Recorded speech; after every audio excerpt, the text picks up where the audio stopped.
Can you tell something about the state of the soul of someone who wants to convert to Judaism? A convert who converts to Judaism, his mother must be Jewish, because a convert to Judaism is said to have been Jewish all along. Or is his soul connected in another way? So as it turns out, although the Hebrew word for convert, typically people call it a ger is a convert, but the word ger does not mean to convert at all. The Hebrew word ger means a stranger. That's what it means. So what's happened here is you have somebody who has a Jewish soul, who always was a Jew, but doesn't know it. And therefore that person's a stranger. Imagine a little baby is kidnapped from the hospital at birth and is raised by another family. That's what happens. There are some different views on this, but I'll tell you what I am sure of. What is happening in the souls of those who come to convert to the Jewish faith is that they always were Jewish. A person who converts always was Jewish, because you have to remember this. The Jewish people are very unusual for many reasons, but one of them is very plain. We're a nation, we're a people, we're an Am, who come from a certain family, Abraham, Isaac, and Jacob, and we also have a faith, a religious faith.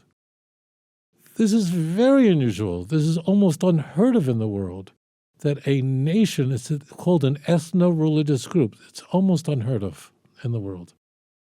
Now, I can understand how someone can convert and join the Jewish faith, embrace the faith of Abraham, Isaac, and Jacob. I understand that. But how do you join a nation? How do you change your genetics? If you're from one nation, how do you join another nation? How could that be possible? So in truth, that person always was from the children of Israel, but was lost among the nations. You are in Europe right now. What is Europe really? Europe is one big battlefield. You don't believe me? You could pick up the soil, the earth in Europe, wherever you're in Amsterdam, you smell it. It smells from blood. There's so many battles throughout Europe. It's all its history is just battles. And those battles caused enormous trauma and enormous movement among its peoples. Tremendous trauma.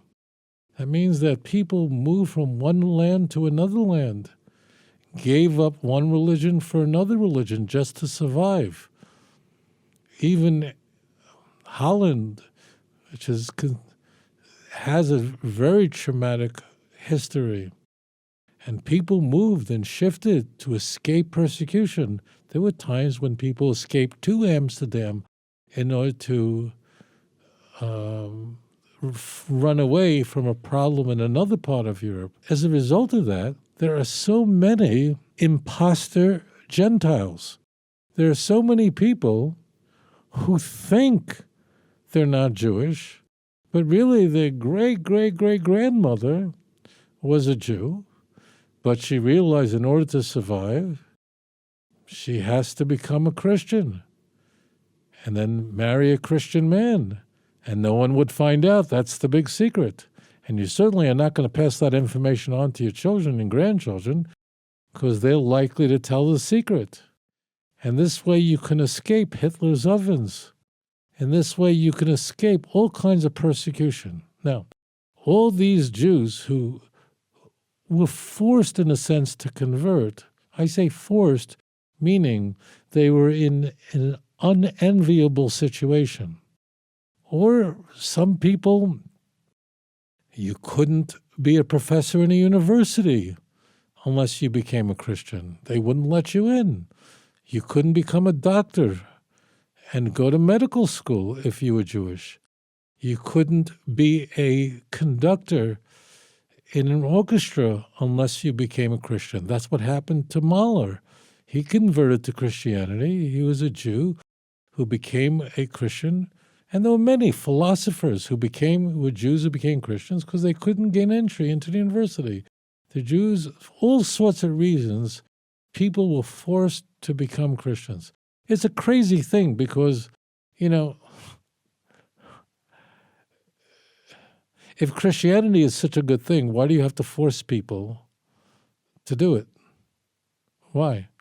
If it's so good, why can't you get people to accept it freely? If I tell you, here's a bar of gold, and if you don't take this gold, I'll kill you. You don't have to do that. President, what do you have to kill me? Put the gun away. I'll take the gold happily. It's good. Judaism doesn't have to force anybody to do anything. We have such a beautiful message. We don't need to force anybody anything. In fact, we don't force anybody to anything, and people are breaking the door down trying to convert to Judaism or become a Ben Noach. We have such a fantastic message. But the church apparently was very insecure. It's not a number of religions participate in this kind of activity. Now, all these people who converted for all sorts of reasons, they had children, they had daughters. So those daughters are Jewish. And those daughters had daughters, and those daughters are Jewish too. It doesn't break. And now we're many generations later, we'll be 4 generations later, 8 generations later, and now we're living at what is likely very close to the messianic age.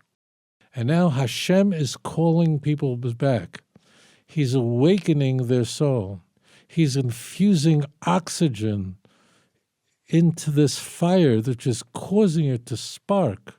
Hashem is keeping his promise of Isaiah 43, verse 6. I will bring my sons and my daughters back from the furthest most islands. So people are waking up today as never before. And it's a crazy thing because now, if you're in Europe, stay away from the Jews. They're radioactive. In Amsterdam, almost every Jew was murdered during the Holocaust. Almost no Jews survived the Holocaust in Amsterdam. The worst chance you had of surviving World War II as a Jew was Amsterdam. Almost nobody survived. So why would you ever want to go close to such a nation? But Hashem is waking up all these Jewish souls. That's what's happening. What's happening is that the descendants of Jews are drawn to the Jewish people, and they want to be as close to it as possible and are finding their way home. And that's what's spreading around, and that's why it's called a ger. A ger means a stranger. It means someone who was just a stranger. It's not that you really belong here. You're just a stranger because you were raised somewhere else. In fact, in the literature of Jewish law, the language that's used is ger shenis gayer, which means a stranger that becomes a convert. It doesn't say a Gentile that becomes a convert, but rather a stranger. So that's all. That's what you're seeing now, is you're seeing the descendants of Abraham, Isaac, and Jacob joining in. And those who really are Jews will find a calling to the Jewish people that they must be a Jew. You don't have to. A person may say, you know what, I love Judaism and I know it's the truth, but I don't feel a calling to join the nation and to keep the mitzvos that are incumbent upon a Jew. So that person will be a Ben Noach, which means that that person is observing the Judaism without joining the nation of Israel. So that's really where the converts are. They really are descendants and therefore that solves the issue. They're not joining another nation. They were always a part of that nation. They always were. It's just Hashem is drawing them close. Because it's time, Hashem is keeping his promise. And now I am triggered by the word stranger. Just aside, stranger and Gentile. What's the difference between a Gentile and a stranger? A Gentile is a Latin word, and a stranger is derived from a Hebrew word. There's no word Gentile in Hebrew. There is no word. That's a Latin word. And it really refers to those who are the other, who are not Jewish. So the word Gentile is a Gentile word. The word Gentile, I did a radio show in Toronto. I'll never forget this. I was doing a show and a person called in. How come you Jews call us Gentiles. I said, we never called you Gentiles. You Gentiles call yourself Gentiles. It's a Gentile word. You invented it. It's not you'll never find that word in the Jewish Bible. Nations are called a goy, and the Jews are also called a goy. But Gentile, you could, the Tanakh will refer to those who are uncircumcised, but really it's a word used to refer to those who are the enemies of the Jews. But Gentile is not a Jewish word at all. That's a completely Gentile word. I'm not trying to be funny, but I am funny. But I'm not trying, but it's a strange thing. That's not a Jew. Goy is a Jewish word. Ger means a nation. Ger is a Jewish word, and it means stranger. So the word Gentile is not a Jewish word at all. So let the Gentiles figure out that word.